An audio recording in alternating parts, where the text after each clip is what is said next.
ఓ కుక్క మనిషిని కరవడం సాధారణ విషయమే. మనిషే కుక్కని కరిస్తే అది తప్పకుండా వార్తే అవుతుంది.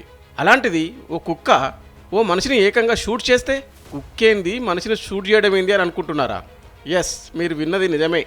ఈ ఉదంతం అమెరికాలో జరిగింది. టెన్నెస్సీ రాష్ట్రంలోని మెంఫిస్ సిటీ సమీపంలో ఉన్న ఫ్రేసర్ గ్రామంలో ఈ అసాధారణ ఘటన చోటు చేసుకుంది.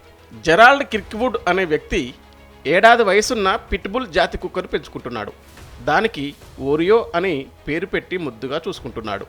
అయితే సోమవారం రాత్రి జెరాల్డ్ తన గర్ల్ ఫ్రెండ్తో కలిసి బెడ్ పై నిద్రిస్తున్నాడు. తెల్లవారుజామున 4 గంటల సమయంలో పెంపుడు కుక్క వారు నిద్రిస్తున్న గదిలోకి వచ్చింది. అంతకుముందు వీళ్ళిద్దరూ నిద్రిస్తూ బెడ్ మీద ఒక గన్నును అలాగే వదిలేశారు. దాంట్లో బుల్లెట్లు లోడ్ చేసి ఉన్నాయి. శునకం ఒక్క ఉదుటున బెడ్ మీదకు దూకింది.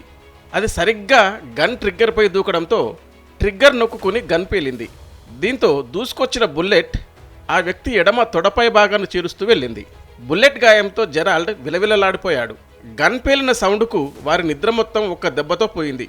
రక్తమోడుతున్న జెరాల్డ్ను వెంటనే ఆసుపత్రికి తరలించారు. ఆయనకు ఎలాంటి ప్రాణాపాయం లేదని వైద్యులు చెప్పారు. కుక్క కారణంగా గన్ పేలిన ఘటనపై బాధితుడు స్పందించాడు. కుక్క దూకడంతో నిద్రలేచారా, బుల్లెట్ గాయంతో లేచారా అని స్థానికులు అడగడంతో రెండూ ఒకేసారి జరిగాయని ఆయన నవ్వుతూ చెప్పాడట. తర్వాత గన్నుని అతని గర్ల్ ఫ్రెండ్ తీసుకెళ్ళింది.